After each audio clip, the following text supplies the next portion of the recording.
Neha and my channel is all about studies, health and online marketing. So I'll be giving you tips regarding these three topics. If you want me to make another videos regarding these three topics, you can comment me in the comment box so I can make it for you all. So as you all know that we are back with the day 29 of English speaking course. आज हम हमारे English speaking course के 29th day पे आ चुके हैं. तो जिन्होंने भी मेरा वीडियो डे 1 से यानी मेरे लेक्चर्स इंग्लिश स्पीकिंग कोर्स के डे 1 से अटेंड किए रहेंगे उनको अच्छी तरह से पता होगा कि हमने ग्रामर ही स्टार्ट किया बिकॉज इंग्लिश सीखने के लिए ग्रामर आना बहुत ज़्यादा ज़रूरी है. और इसके लिए हमने पूरा ग्रामर के जितने भी टेंसेस है जो उसका मेन पार्ट रहता है टेंसेस वो 12 के 12 टेंसेस हमने पूरी तरह से कंप्लीट किए. साथ ही साथ बहुत सारे मॉडल वर्ब्स कंप्लीट किए, कंजक्शन कंप्लीट किए हैं. वैसे ही आज एक और मॉडल वर्ब मैं आपको सिखाने वाली हूँ जो कि थोड़ा अलग है. मतलब लास्ट वीडियो में जो लास्ट लेक्चर मैंने लिया था उसमें भी मैंने आपको मॉडल वर्ब्स ही सिखाई थी और आज के वीडियो में भी मैं आपको मॉडल वर्ब्स ही सिखाने वाली हूँ. बट ये modal verb it is about to यानी अबाउट टू ये एक मॉडल वर्ब्स है जिसको आज मैं आपको सिखाने वाली हूँ कि आप ये वर्ड को कैसे अलग अलग तरह से यूज़ कर सकते हैं इंग्लिश में और बहुत सारे अलग अलग सेंटेंसेस बना के बोल सकते हैं ईजीली. सो आज पूरा वीडियो एंड तक देखिएगा क्योंकि मैं हर एक चीज़ अबाउट टू के बारे में आपको बताने वाली हूँ और हर एक एग्जाम्पल इम्पोर्टेंट होता है क्योंकि बहुत ज़्यादा जब भी आप एग्जाम्पल देखते हो तभी आपको ज़्यादा से ज़्यादा चीज़ें अच्छे से समझ जाती हैं. सो इसके लिए पूरा वीडियो एंड तक देखिएगा और पूरा अबाउट टू के बारे में जितनी भी चीज़ें हैं वो मैं पूरी की पूरी इस वीडियो में पूरी तरह से क्लियर कर दूँगी. सो चलिए let's get started. So as you can see here I am sharing my screen with you all. जैसा आप यहाँ पे देख सकते हैं मैं अपनी स्क्रीन शेयर कर रही हूँ और यहाँ पे लिखा है इंग्लिश स्पीकिंग कोर्स डे 29 क्योंकि आज हम आ गए हमारे डे 29 पे इंग्लिश स्पीकिंग कोर्स के. तो जैसा आप देख सकते हो जो मैंने आपको स्टार्टिंग में बोली वही चीज़ यहाँ पे लिखी है. जैसे today we are going to learn a new model verb. Model verbs वो जितने भी मॉडल वर्ब्स का डेफिनेशन क्या है, मॉडल वर्ब्स एग्जैक्टली होते क्या है, ये सारी चीज़ें मैंने आपको मॉडल वर्ब का जब मैंने फर्स्ट लेक्चर लिया था उस पर मैंने आपको बताई है. अगर आपको चाहिए मैं उसका लिंक वीडियो का लिंक आपको डिस्क्रिप्शन में दे दूंगी, आप देख सकते हैं उसको. तो वो आपके लिए हेल्पफुल रहेगा. ये वीडियो और भी ज़्यादा अच्छे से आपको समझेगा अगर आपको पता है कि मॉडल वर्ब्स क्या होता है इसके लिए. एक नया मॉडल वर्ब आज मैं आपको सिखाने वाली हूँ. मॉडल वर्ब बहुत इंपॉर्टेंट होते हैं सेंटेंसेस बनाने के पॉइंट ऑफ व्यू से. तो यहाँ पे आप जैसे टॉपिक्स देख सकते हो, मैंने टॉपिक्स में लिखा है अबाउट टू वाले सेंटेंसेस हैं.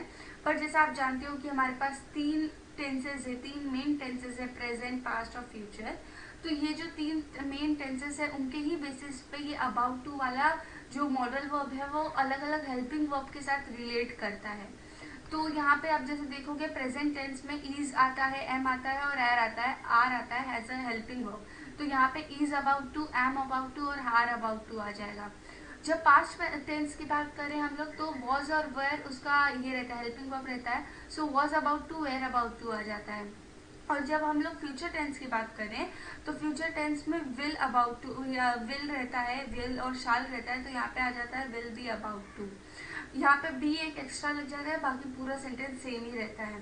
तो टेंसेस के बेसिस पर अलग अलग हमने अबाउट टू वाले हेल्पिंग वर्ब के साथ ज्वाइन करके सेंटेंसेस बनाती हैं, मतलब छोटे छोटे मॉडल वर्ब्स बनाती हैं. और ये बहुत ज़्यादा इजी है अगर आपको टेंसेस बाय हार्ट है. तो मैं इसलिए हर बार कहती हूँ क्योंकि आपको टेंसेस बाय हार्ट होना बहुत ज़्यादा ज़रूरी है. मैंने आपको टेंसेस की वीडियो में हर फॉर्मूलाज बताए हैं, उसका आप हिंदी आइडेंटिफिकेशन क्या होता है उसका यानी पहचान क्या होती है ये भी चीज़ें बताइए ताकि आप हिंदी से टेंसेस को रिलेट कर पाओ. इसके लिए ये टेंसेस बहुत इंपॉर्टेंट होते हैं ग्रामर के पॉइंट ऑफ व्यू से. तो यहाँ पे आप जैसे देखते हो इज, एम, आर ये अलग अलग चीज़ें हैं. मैंने आपको ये भी बताया इज कहाँ यूज़ होता है, एम कहाँ यूज़ होता है और आर कहाँ यूज़ होता है. और वैसे वॉज कहाँ यूज़ होता है, वर कहाँ यूज़ होता है ये भी मैंने आपको बताया. विल तो चलो कॉमन है और शाल भी यूज़ होता है but shall actually old English consider किया जाता है इसके लिए शाल इतना ज़्यादा यूज़ नहीं होता है. बट अगर आपको शाल लिखना है तो शाल वो भी बता दूँ मैं आई और वी के साथ यूज़ होता है. सो यहाँ पे आते हैं is about to, am about to और आर अबाउट टू. सबसे पहले इस पे आते हैं. तो इनकी पहचान क्या है हिंदी में, पहचान मैं आपको बताती हूँ ताकि जो भी हिंदी वाक्यों में जैसे आप यहाँ पे देख रहे हो जो भी हिंदी वाक्यों में वाला है, वाली है, वाले हैं या को है आए तो उसी मतलब वो सेंटेंस को is, am, are, about to यानी जो भी रहेगा. जैसे अगर सिंगुलर है तो इज लिखना है, आर के साथ एम लिखना है और प्लूरल में है तो आर लिखना है. ये भी मैंने आपको अभी ऐसे ओरली बता दी. अगर आपको डिटेल चाहिए तो मैंने फर्स्ट लेक्चर में ये सारी चीज़ें बताई हैं आपको, ये बहुत बेसिक चीज़ें हैं. तो वो डिपेंड करता है कि आपको ये वाला है वाली जो भी आप या कोई भी हिंदी वाक्य में ये आ गया। अब ये को है एक्स्ट्रा दिख रहा है आपको, तो जब हम एग्जाम्पल सॉल्व करेंगे तब मैं आपको बताऊंगी कि ये को है एक्स्ट्रा क्यों डाला गया है यहाँ पे। और वाला है, वाली है, वाले हैं, को है, ये अबाउट टू की पहचान है यानी प्रेजेंट टेंस में। तो रूल पे आते हैं, तो रूल वैसे लिखने की जरूरत नहीं थी, बट आपको अच्छे से समझ है इसके लिए मैंने और मतलब यहाँ पे रूल लिखी हूँ। जैसे आप यहाँ पे देख सकते हो, सबसे पहले सब्जेक्ट आएगा और फिर इज एम आर जो भी मतलब सब्जेक्ट रहेगा उसके रिलेटेड भी आप हेल्पिंग वर्ब लिखोगे, तो इसलिए मैंने तीनों साथ में लिखा है। और फिर अबाउट टू लिख के वर्ब का फर्स्ट फॉर्म लिखना है। ये बहुत सिंपल चीज लगती है, मतलब वर्ड का फर्स्ट फॉर्म, थर्ड फॉर्म लिखने की जरूरत नहीं। थर्ड फॉर्म में बहुत ज्यादा दिमाग खराब हो जाता है, बट इसमें आपको वर्ब का सिर्फ फर्स्ट फॉर्म लिखना है, और जहाँ भी मैं वर्ब लिखी हूँ सिर्फ उधर आपको सिर्फ वर्ब का फर्स्ट फॉर्म लिखना है। सो ये इसका रूल था, बहुत ही सिंपल सा रूल था। अब एग्जांपल्स पे आते हैं, तो मैंने एक ही एग्जांपल लिया, बट एक ही एग्जांपल में मैंने अफर्मेटिव सेंटेंस यानी नॉर्मल सेंटेंस, नेगेटिव सेंटेंस यानी नहीं वाले सेंटेंस, और इंटरोगेटिव यानी क्वेश्चन मार्क वाले सेंटेंसेस, ये तीनों सेंटेंसेस अलग अलग तरह से बना के आपको दिखाएं, ताकि आपका सेंटेंसेस का रिविजन भी हो जाए और आपको ये अच्छे से समझ भी जाए। सो चलिए आते हैं एग्जाम्पल पे। तो मैंने एग्जाम्पल लिया है, मेहमान पहुंचने वाले हैं। वाले हैं आया, तो पहले आप यहाँ पे देखिए, वाले हैं इसकी पहचान है, बिल्कुल है, तो यहाँ पे हम वाले हैं लिखा है, तो ये प्रेजेंट टेंस में आ रहा है और अबाउट टू वाला सेंटेंस है। तो अब मेहमान एक है, दो है, या कितने भी हों, अभी मेहमान बोले तो ज्यादा लोग आ रहे होंगे शायद, तो यहाँ पे हम गेस्ट लिखते हैं। मेहमान को इंग्लिश में गेस्ट कहा जाता है, तो गेस्ट हमारा सब्जेक्ट हो गया। अब मेहमान थोड़े ज्यादा लोग भी तो हो सकते हैं, इसके लिए हमने वहां पे आर लिखा है, क्योंकि ये प्लूरल फॉर्म में, इसके लिए हमने आर लिखा है। अबाउट टू वैसे का वैसा, और पहुंचने वाले हैं को अराइव कहते हैं इंग्लिश में, तो हमने अराइव लास्ट में लिख दिया यानी वर्ब का फर्स्ट फॉर्म लगा के। सो हमारा सेंटेंस बन जाता है, guest are about to arrive. ये हमारा अफर्मेटिव यानी नॉर्मल सेंटेंस बन जाता है। जब हमें इंटरोगेटिव नेगेटिव सेंटेंसेस में लिखना है, तो guest are not going to arrive, तीसरे नंबर पे नॉट, ये आपको याद रखना है।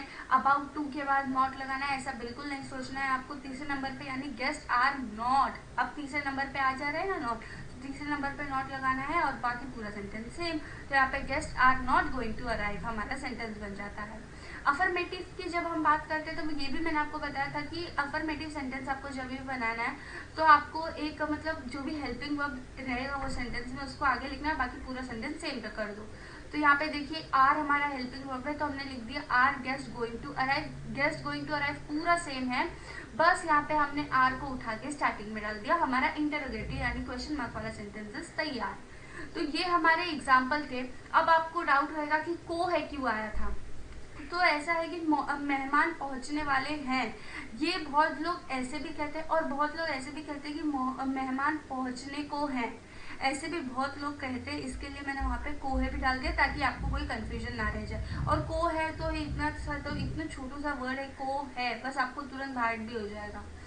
फिर अब आ जाते हैं हमारे प्रेजेंट टेंस की, तो बात हो गई। अब पास्ट टेंस पे आते हैं। तो पास्ट टेंस में हमारा है वॉज अबाउट टू और वेयर अबाउट टू। वॉज लगता है सिंगुलर के साथ, और वेयर लगता है प्लूरल के साथ यानी IOV के साथ, और ही शी नेम्ड इट के साथ वॉज लगता है। अब इसकी पहचान क्या है हिंदी में वो देखते हैं। वाला था, वाली थी, वाले थे, को था, सब सेम है, सिर्फ था आ गया है की जगह पे, क्योंकि ये पास्ट टेंस में है, ये आपको पता हो। सो रूल पे आ जाते हैं, तो रूल भी सेम है, सब्जेक्ट, और फिर सब्जेक्ट के हिसाब से आपको वॉज या वर लिखना है, फिर अबाउट टू लिख के वर्ब का फर्स्ट फॉर्म लिखना है, बस इतना सा छोटू सा ही रूल है जो आपको बाहर करना है। एग्जाम्पल में आते हैं, तो पहला एग्जाम हमने एक ही एग्जाम्पल लिया, उसका भी मैंने सेम अफर्मेटिव, नेगेटिव और इंटरोगेटिव लिखा है। तो वह आने वाला था, अब इसका जब हम अफर्मेटिव बनाते तो वह आने वाला था यानी ही आ जाएगा, तो ही हमारा सब्जेक्ट है।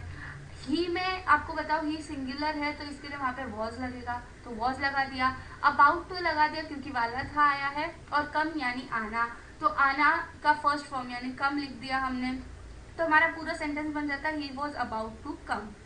अब जब हमें इसका नेगेटिव बनाना है, तो हम नेगेटिव में तीसरे नंबर पे नॉट लगाते हैं, तो यहाँ पे लग गया हमारा he was not about to come. अब यहाँ पे जब भी तीसरे नंबर पे नॉट आ गया मतलब नेगेटिव सेंटेंस बन गया। अब हमें इंटरोगेटिव सेंटेंस बनाना है सपोज आपको, तो इंटरोगेटिव सेंटेंस में मैंने आपको एक ही चीज बोली हूँ, हेल्पिंग वर्ब पहले डाल दीजिए। तो यहाँ पे हेल्पिंग वर्ब हमारा वॉज है, तो हमने वॉज को पहले डाला, और पूरा सेंटेंस सेम यानी was he about to come.